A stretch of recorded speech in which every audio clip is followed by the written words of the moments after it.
The night I asked my neighbor what to wear on a date, I thought I was asking a simple question. I had no idea that within minutes my entire life would be turned upside down, because when she looked at me, really looked at me, her eyes filled with frustration, pain, and something deeper that I had somehow been too blind to notice for years. And then she said the words that changed everything. Are you blind? I love you. Before we dive into this story, take a moment to like, comment, share, and subscribe if you believe that kindness, second chances, and unexpected love can change a life. Stories like this remind us that sometimes the person meant for us has been right beside us all along. My name is Marcus Hale, and for the last 3 years, I had lived in a quiet neighborhood in Portland, Oregon. It was the kind of street where the mailman knew everyone's dog by name, and porch lights stayed on late at night. After my divorce, I moved there, hoping for peace, hoping to rebuild a life that had fallen apart faster than I could understand. The house next to mine belonged to Rachel Carter. Rachel was the kind of neighbor people hope for but rarely get. She watered my plants when I traveled for work. She brought soup when I had the flu. She once shoveled my driveway at 6 o'clock in the morning during a snowstorm before I even woke up. At the time, I thought she was just kind. Looking back now, I realized she was something much more. But when your heart has been broken once, sometimes you build walls so high you can't see what's right in front of you. My marriage had ended painfully. My ex-wife had left after 8 years, telling me she needed something more exciting. That sentence echoed in my mind for months like a cruel joke. After that, dating felt impossible. Every conversation felt forced. Every smile felt rehearsed. Rachel was the only person around whom I could be completely myself. She was 32, worked as a nurse at a local hospital, and had the warmest laugh I had ever heard. It wasn't loud or dramatic. It was soft, genuine, the kind that made you feel like the world might actually be okay. We spent countless evenings sitting on our porches talking about everything and nothing. She told me stories about her patients. I told her about my job as an architect. Sometimes we just watched the sunset in silence. But in my mind, she was simply my neighbor, my friend, nothing more. At least that's what I told myself. Then one day, something unexpected happened. A coworker named Olivia asked me out. It was the first time anyone had asked me on a real date since the divorce. My coworkers practically celebrated when I told them. You need to move on, one of them said. You deserve to be happy again. Maybe they were right. So, I agreed to the date. But when the evening came closer, I found myself standing in my bedroom staring at my closet like it was some kind of puzzle I couldn't solve.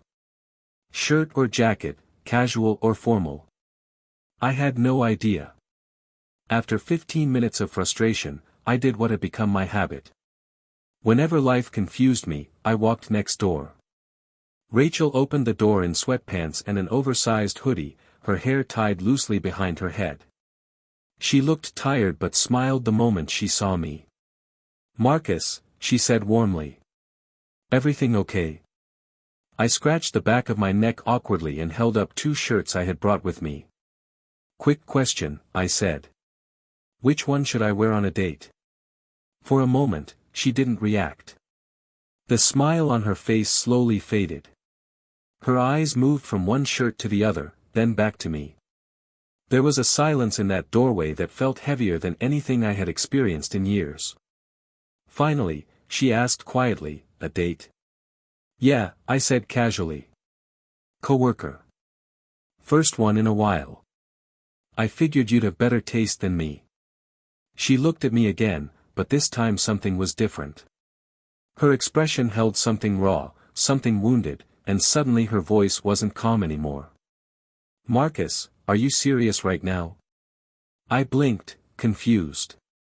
Yeah, why? Then it happened. Her frustration broke through like a dam collapsing. Are you blind? She said, her voice shaking.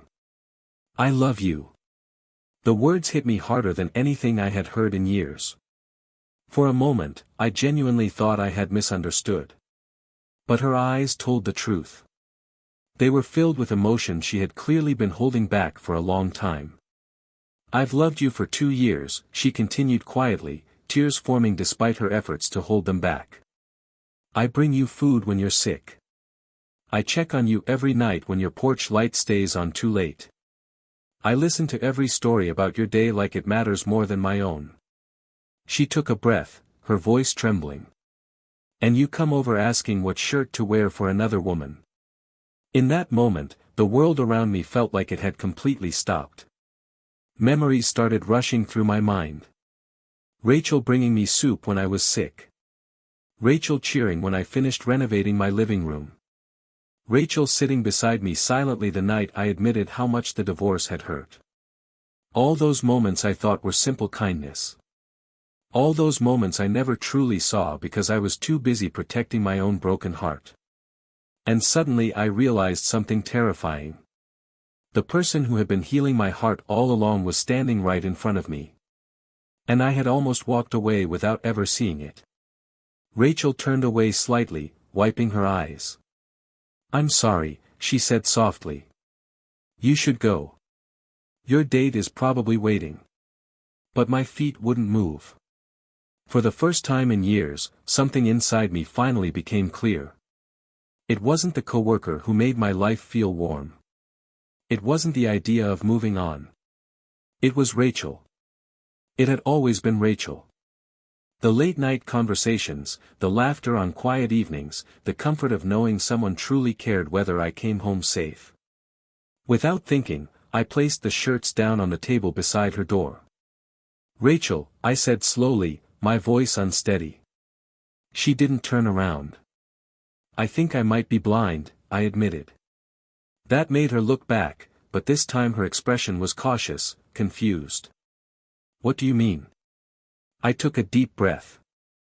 "I mean, I was so afraid of getting hurt again that I stopped paying attention to what was right in front of me. The truth was spilling out now.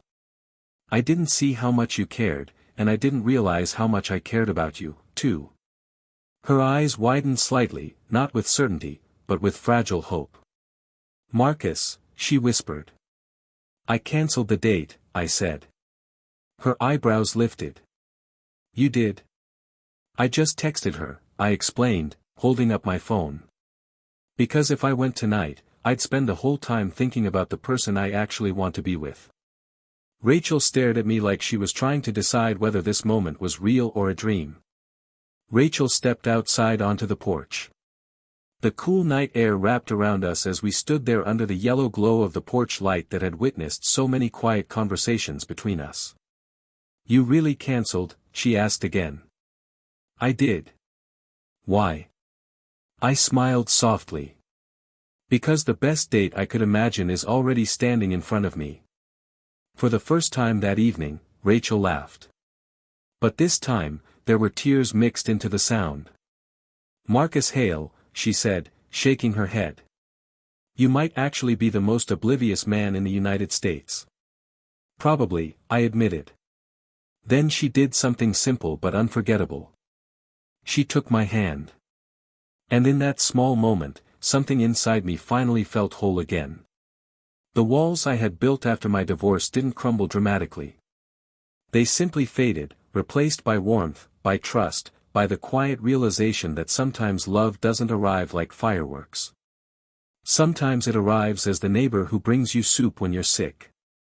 The person who listens when you're broken, the person who stays when everyone else leaves. Rachel had been that person all along. And the night I asked her what to wear on a date, I finally saw her, not just as my neighbor, not just as my friend, but as the woman who had quietly loved me long enough to heal a heart I thought would never be the same again. And if this story reminded you that love can exist in the quietest corners of life, please like, comment, and share. Your support helps keep these heartfelt stories alive and reaching people who may need them the most. Because sometimes the greatest love stories don't begin with strangers. Sometimes they begin next door.